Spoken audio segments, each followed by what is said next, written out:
Thembisa Fakude is a senior research fellow at the Africa-Asia Dialogues. He joins me now live from Johannesburg. Thank you very much for joining us here on TRT World. You were listening to our correspondent from Khartoum, who was basically telling us that the ceasefire is a very shaky one.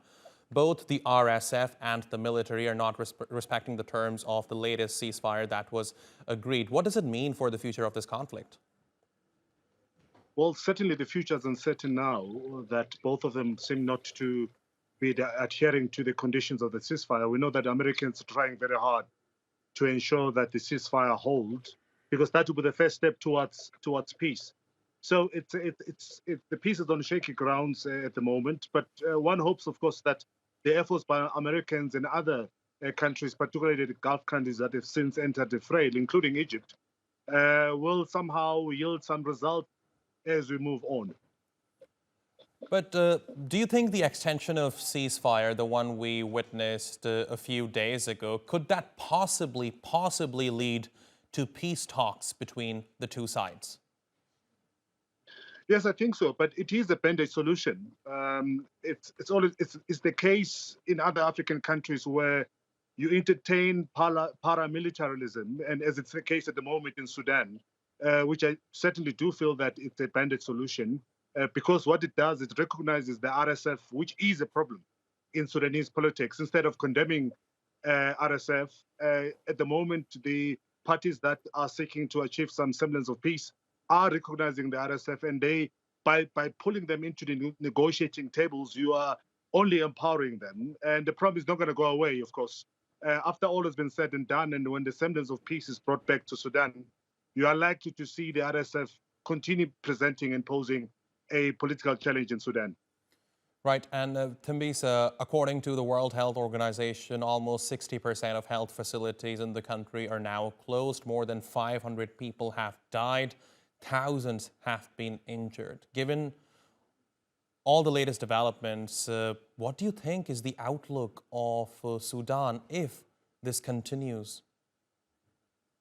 Well, Sudan is already one of the poorest countries in the world. The infrastructure has not been up to scratch. So what you have at the moment with this war is a further deterioration of the infrastructure, and therefore it's going to be very difficult for the Sudanese to continue receiving essential services. So what you'll have the continuing outflow of the Sudanese, particularly to South Sudan, Egypt, and Djibouti, as it's been the case to an extent Ethiopia. But the challenge, of course, is that all of these countries I've just mentioned, they are also facing their own challenges.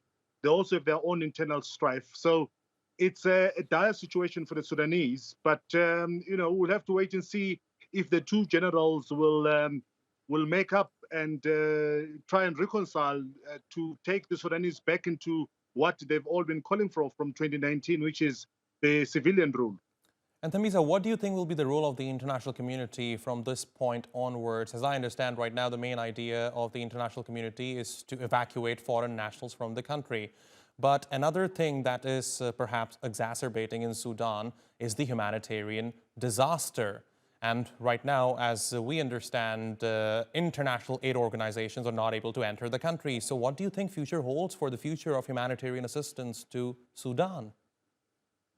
Well, the humanitarian assistance is going to be impeded, certainly, as long as the corridors that were used initially by these organizations into Khartoum are hindered. So you're going to have that situation exacerbating. But importantly, of course, is that Sudan is getting much more messier with these international and foreign actors in Sudan, particularly the United States. Well, the United States has not been the problem.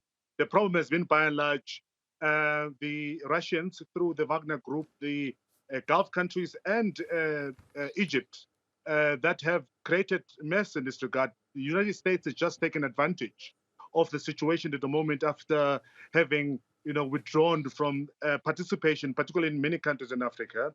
So the humanitarian is hindered, but importantly, what further exacerbates the problem is the external actors that are have since started playing a role in disrupting the smooth flow of politics inside Sudan. And until that is realized and tackled, you are likely, therefore, to have the current humanitarian situation deteriorating.